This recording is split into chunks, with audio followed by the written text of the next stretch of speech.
paying it forward, helping people or looking at their lives, their pains. When you are suffering through anxiety or going through all the symptoms, all the challenges, is it even possible? Is it worth it? Is it a good idea? So many times we feel we are empty within when we have all these emotional barriers and upheavals that we are dealing with.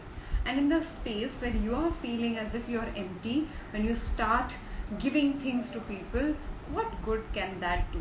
And that conversation, that whole idea is something that I vouch by. I talk about it a lot, and I think it personally helped me when I was going through the toughest time with anxiety. So let's talk about it. Welcome everybody who is joining in. This is a 21-day anti-anxiety journaling, grapho journaling workshop, and we are doing 4 o'clock Instagram live every single day, and they happen on and they are created so that you make sure that you deal with your problems, your challenges, your anxiety, especially in the challenging time. And no matter how we look at it, and no matter how we try to understand this whole game, it is complicated, and it keeps getting more and more difficult with the news that we have around us, with the kind of people we are dealing with, the kind of situation outside. So the things that we can control most of the time is your reaction, is your mentality, is your mindset, and that's why it is important that we talk about it. Okay, so today's topic is very, very important for me personally. And if you have read the newsletter that we published this month, I spoke about my journey with anxiety. And this was one of the first times I ever came across this whole experience of feeling anxious, because I have had a dramatic life. By now you all have got the sense of how dramatic my life had been. And no matter what I had gone through, I never felt that the situation took over, or I felt helpless, or I felt all the symptoms that we keep talking about. And it was 2018, and almost for 1 year I kept battling, I kept figuring my way around it, but nothing seemed to work for a long period of time. And I reached a point where the anxiety symptoms were taking over, and I felt, okay, enough is enough. I have to do something about it. I needed to go to the root cause, which I keep telling you guys all the time, and I have to move forward in that direction to change things about the way I look at my own anxiety. So to actually find the solution, I decided to move out of Bombay. The plan was to move to a remote place where I do not know anybody, and I can really spend time introspecting, looking at things, solving problems, journaling if at all. That time journaling wasn't my best friend. I was kind of exploring this. So I jumped in, and it was Feb 2019. I took 1 year off, not from work but from Bombay. And I moved to Hyderabad, Secunderabad, and in that 1 year, I used so many different tools, and many of them I keep talking about. One of them is paying it forward. Now, when you're feeling empty, when you're feeling all these emotions, how can you be of help to someone else? How can that thought be really nourishing? We as people, for some reason, for whatever reason, we look at ourselves as finite ideas, like a jug of water. If the jug is empty, we feel, oh, my jug is empty, what will I offer you, what will I give you? And if I don't have anything left for me, for my future, for my well-being, how will I actually solve the problem, and how will I survive tomorrow? Now, the interesting part about human mind, which is fascinating, challenging, at the same time inspiring part of human mind, is when you stand there in spite of whatever is happening within you. If you decide, if you choose to be of help to someone else, if you decide to pay it forward by looking at other people's challenges, and not at cost of yourself, but in spite of whatever emotionally you're going through, something very interesting will happen. When you not only engage with kindness or helping others without any expectations, and when you do it, even when you look at someone else doing it, your brain starts secreting certain hormones that make you feel very, very calm and very, very happy. And that's an essential part of this whole journey. We forget about it. We are like, no, I think I need to protect myself, I need to take care of my family, people I'm responsible for. So when it comes to paying it forward, let's understand, no matter who you are, no matter how tough your journey has been, you at least have 3 to 5 people who went out of their way to make you who you are today. Do you agree with this? At least 3 to 5 people who were not necessarily relatives, who were not necessarily obliged to do it, but they chose to help you, they chose to walk with you, they chose to, for some reason they believed in you, and they really went out of their way to help you. Now if those people, imagine, wouldn't have done what they did, do you think you would have been here enjoying the life that you are enjoying right now? I must tell you this, that in my personal life, because I left my home very early, I have had numerous people, and I cannot count them because there were so many of them. For some reason, they just believed in the fact that I was so passionate about what I do, and they connected me to people, they connected me to resources. It's unbelievable. I cannot imagine life without these kind, amazing, wonderful people who genuinely help me. Do you have people like that? If you do, I think it's a good time for us to think about those 2-3 people who really, really help. Now I have to tell you this story. I have never spoken about this on a public platform, but just coming to my mind, so I'm going about it. I was in my final year, and at that time I was working as a graphologist, and that time figuring this whole space was a difficult stuff. I had a tie-up with Cafe Coffee Day, which is a coffee shop, and I used to charge 50 rupees for each analysis. Now I had my college fees to pay, and for some reason that semester I could not gather enough money to absolutely collect as much fund required to pay my college fees. Now I was so awkward, and I was like, I wanted to do my international certification in graphology, so a lot of money was spent towards that certification, and I needed some 25,000 rupees. So I walked up to my vice principal of my college, and she knew me for 2-3 years, and she was fond of me, but also she saw me work, she saw me lead my college projects and intercollegiate events, so she had seen me in action. But not much, those were our interactions, whatever formal interactions, but she somehow grew fond of me. So I was so embarrassed. I had never ever asked anybody for financial help, and I was feeling horrible about it. But I had this international certification which I had to drop in order to pay my college fees, or I had to choose my college fees over the certification, and I really wanted to do both. So finally I decided to gather my courage and walk up to her and say this to her, that ma'am, I really require money. Now I was preparing for that speech, you can imagine, for almost a week, because I could not see any option. Going back home and asking money to my dad wasn't a choice for me, and I wanted to achieve both these things. So she could be in my mind, she was the only person I could go to. Now even while talking about it right now, I'm just feeling all those emotions again. So when I walked up to her, finally gathered enough courage to tell her about what I'm going through and what I want to do, and I explained her this is my graphology thing and all of that, blah, blah, blah. Gave my full speech that I had created, and she looked at me. She reached out to her office cupboard. She pulled out her checkbook. She signed it, and she did not write the amount. She just handed over a blank check.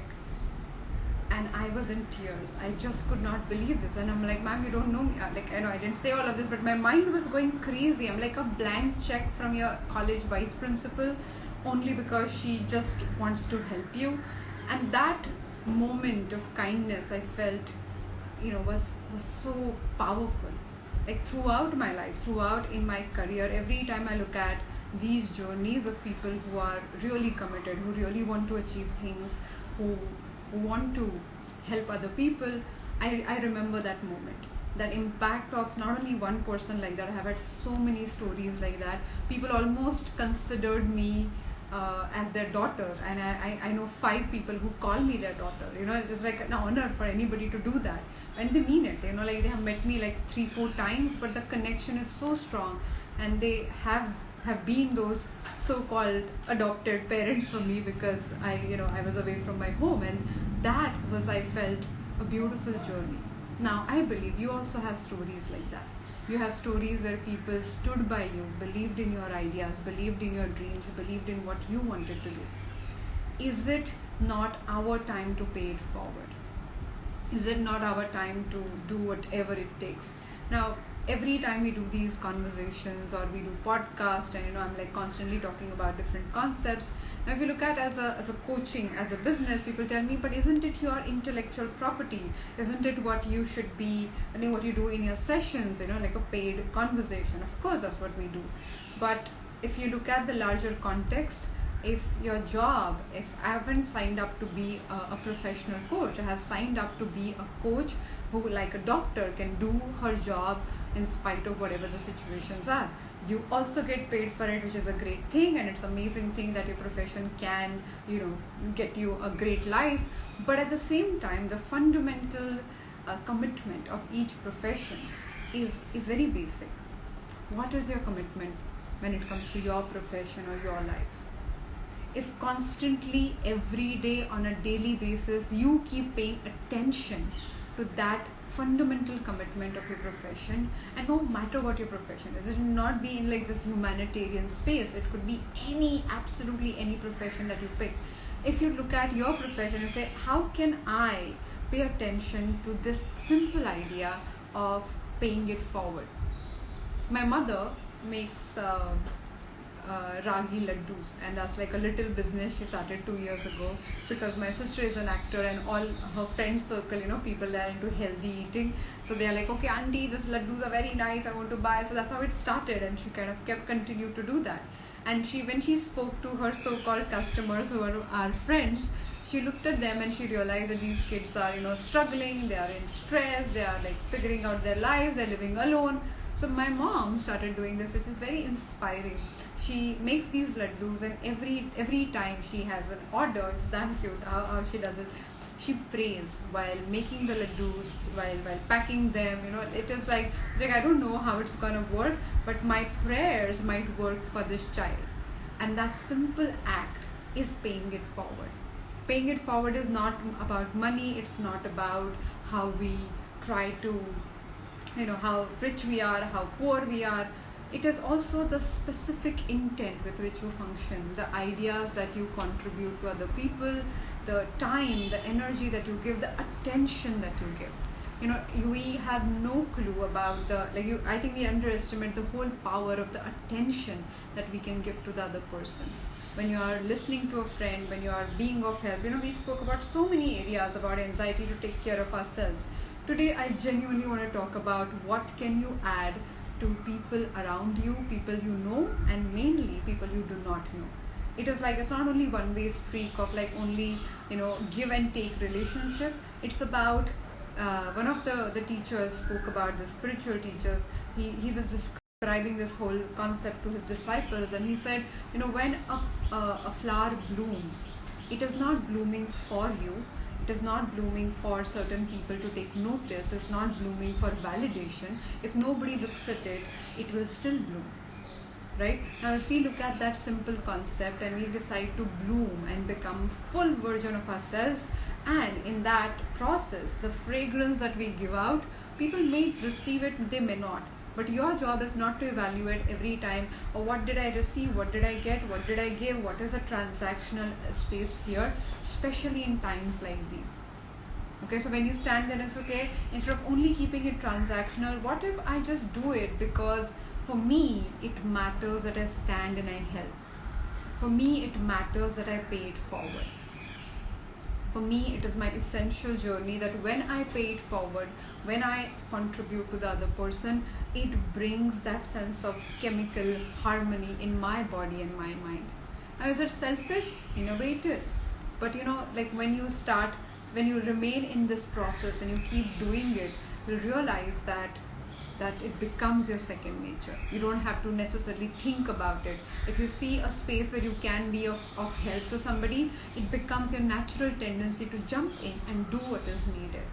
But we don't tend to do that. We tend to sit there and calculate and evaluate and constantly keep tab of what we are doing and what we are getting. And people, unfortunately, when they become extremely self-centered, extremely deprived of happiness, they start doing it in the closest relationship. between siblings this happens. This is mine, this is yours, you didn't give me, I won't give you. Now we all have experienced this, right? It's not something which is very different or foreign. This is human emotion. Like whatever we can control, whatever we own, we operate from that space.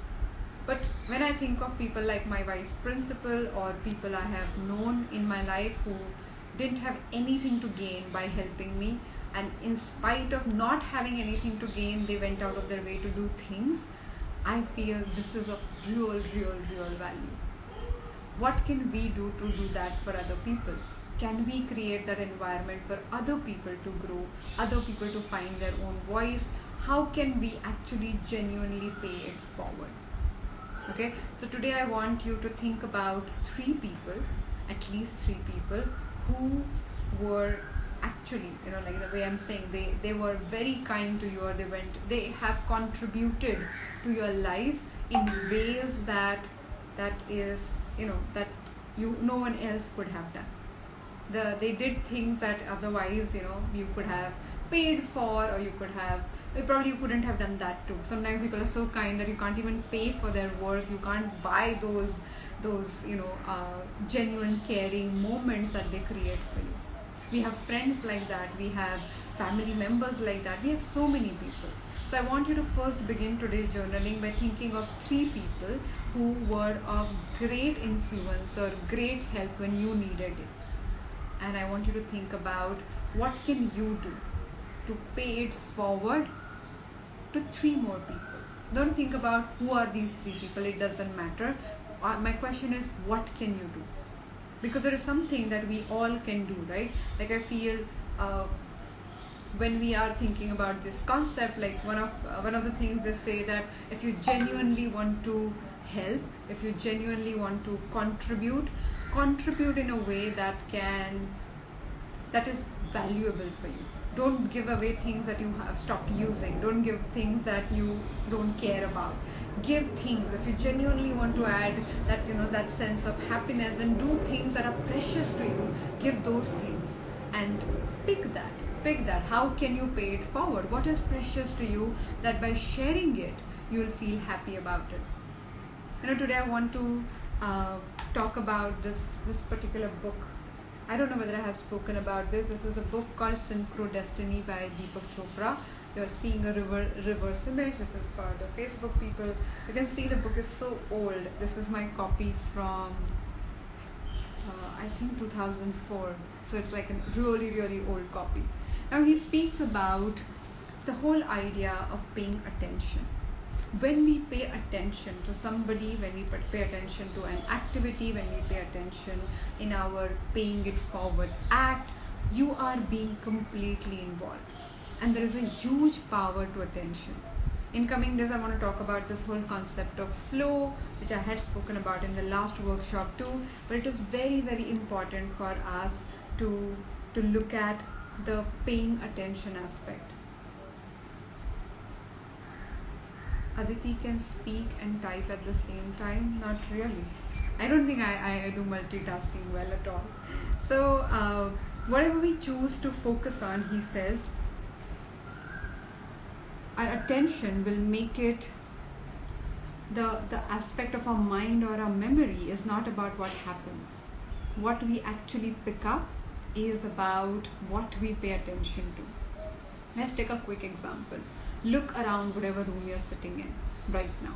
Just look around, and I want you to pick color blue. So wherever you find blue, just keep looking at the color. Look for like any small speck of blue, any item which is blue, any frame, any cushion cover. Just look for blue. Any shade will do. Just look for blue. Okay? Now close your eyes. Absolutely, everybody close your eyes and tell me, do you see any green? Do you remember seeing any green item? Okay, one more option. If you don't have green around, say yellow thing. So between green and yellow, did you see anything green and yellow? Now open your eyes and look around. Do you also have green and yellow around you? If yes, if you do have these colors which you absolutely forgot because you're focused, you're paying attention to only blue and shades of blue, then that is the point I'm making here. Right? So when he talks about paying attention, he says your memories are built by what you pay your attention to.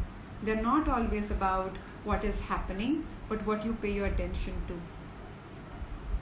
And if our attention is on people who are absolutely going out of their ways and doing things for us, is one area. And second, if people were, when we focus, when we pay attention on paying it forward, no matter what situation you get into, your solution oriented mind gets more activated. You're like, oh my god, there is a problem. The first thing we start thinking eventually is, oh, what can I do here? How can I solve the problem? What can I add my thought to? So most of the people are saying, yes, I could think of green. By the way, guys, you're in your own house, which mostly you're dusting and cleaning. So you know where your blue and green things are. Generally, we have no clue about things the way they are. But now, because you are in your own homes, which you are organizing and cleaning, so I'm not going to take that feedback very seriously. But you got my point. The point is, when we pay attention to certain things, pretty much things get activated. Things come alive. Now, if you choose to pay attention in spite of everything that is happening around us, in spite of all the calamity that we are in right now, to focus and pay attention to what can you do to pay it forward. One is counting your blessing, which is the first part of our journaling. The second part is what can you do to pay it forward. If you have received from so many people and so many different resources and simple things like authors, like, every time I read a book, I feel somebody has spent 20, 30, 40 years of their life experience into these 400 pages, and they're like, oh, here you are. This is a gift. I have put my entire life journey or my all observations as a synthesis for you to grab it in like 3 hours. And so many authors have walked with us, so many authors have trained us to think in a particular way. There are coaches, there are speakers, there are podcasters, there are people. There is this whole army that has worked very, very hard for you to have the mindset that you have today. And we just forget, we just take things for granted. Just say, of course this has to happen. I'm entitled. I paid for this course. I know from this particular background. We just get into entitlement. We forget that the whole aspect of somebody sharing their essence of life, their life with you by itself is such a big deal. So take a moment today to think about those 3 people who had a great influence or who went out of their way to help you. Now, I'm also using the word influence here because we also want to include authors. Like, I can't imagine my life without all the authors I used to hang out with when I was all by myself. And the whole idea of having these people who constantly shape your mindset allow you to think about your own life and life situations in a different manner. Right? So that is one aspect of it. Second one, you think about what can you do to pay it forward. Now let's get into the graphotherapy part. Now all I require is a ruled book and a ballpoint pen. Okay, as simple as that. All the questions that I can see on the screen, I'm going to come back and answer those questions once we are done with the graphotherapy, as always. Now, chemically speaking, when we think about a moment where we are receiving help, when we think about somebody helping someone else, even on Instagram, on YouTube, on Facebook, we see these videos of kindness being expressed or somebody doing it. Those many videos you see people shaving their heads off because someone else is going through cancer treatment, and we all have that moment of like, oh my god, that's so sweet, that's amazing. Now we pause, we pay attention to such videos because it is where the connection happens. We understand how powerful the connection is. I'm sorry for this noise, can't do much. We have to have some disturbance. That is like the tradition of our Instagram life. Today no crows, but some really loud, noisy trucks around. Now when we look at these smaller aspects, and at the very moment we start looking at how all of these things have built us, even like those small videos that come along, the conversations that we are part of, they just constantly keep building either a great mechanism where you can keep counting on your blessings, or absolutely devastating, hopeless, helpless situation. Now, when the world out there is filled with real stories like that, our job is to probably add to the sunshine. And all of us, imagine every single person. Now, there are a few on live, but we have 3,000 people part of this whole journey. And if every single person tries to, attempts to become a sunlight in small personal ways, how much can we create? And it could be the moment of kindness, it could be the moment of helping somebody. You know, I traveled so much as a solo traveler, and when you travel as a woman, you know, there is all the security and safety and all other things that always play on your mind. And no matter which part of the world I have been in, there were people who went out of their way to just to make sure that they, you know, helping me with my bags, from starting from there to making sure that they dropped me to a place because it was late in the night. And these are small moments, you know, they happen all the time. At some point we stop taking a note of it, but we just do not realize that there is so much that goes behind all those moments to happen, right? So if you are in the position of helping anybody in any way by paying it forward, today is the time to think about it. I'm going to switch the camera, get your pen and paper ready, give me a moment. People on Facebook and YouTube, you need to give me some time, 5 minutes before I can't switch the camera for you, but I'm going to do the practice and get to Q&A, okay?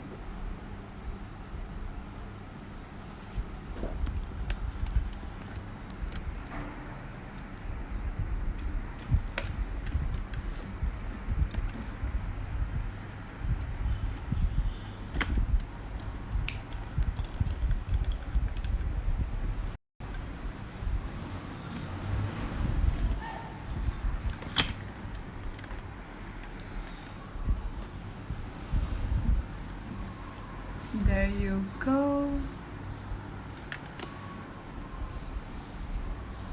So what I want you to do is step into this whole space of gratitude, if you may want to call that, and just connect with every single person who is of help to you, or those 3 to 5 people that we were thinking about, and just keep them in mind today when you're doing your stroke practice. Do not get into responding to the question. We will just go through the practice and we'll come back, and then you will do the handwritten journaling. So the stroke is built up of 5 principles, so you have to make sure that the stroke has all of those 5 things in place. It starts on the top, it ends at the bottom without any extensions, so no extended lines here. All the loops are open. The flow is consistent, so if your hand stops, pick up your pen and start all over again. And the last thing is you will breathe slightly longer than normal.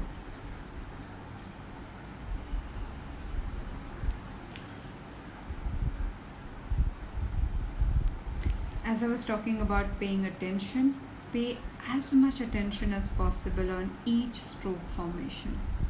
It doesn't matter how beautiful the stroke appears. What matters is how connected you were to each stroke formation. A stroke at a time.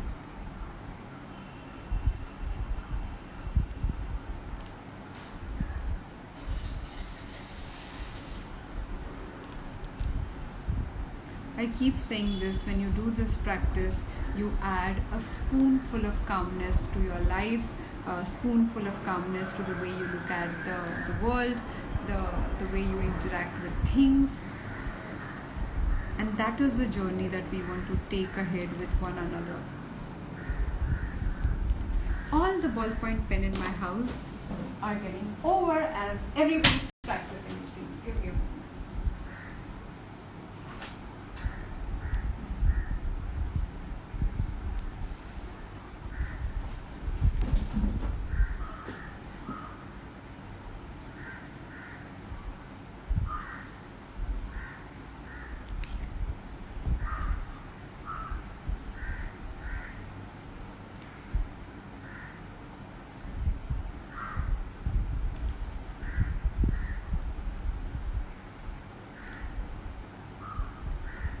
Every day the stroke will be different. It would never be the same.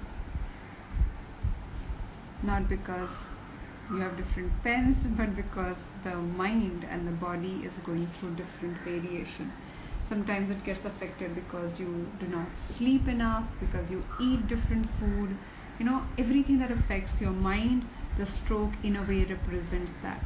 So when we look at the stroke formations, we're going to actually give our best shot and not analyze the stroke. That's not the idea. We analyze handwritings, but I do not analyze the stroke formation, because stroke formation is about the practice. It's like the workout that you do. If you're working on, say, your weak shoulders, and if you're doing the workout and your whatever shoulder exercises are not great for you, obviously because you do not have the strength to do it. But if you keep judging that my exercise wasn't good and I don't think I'm getting the whole game, then it is just counterproductive.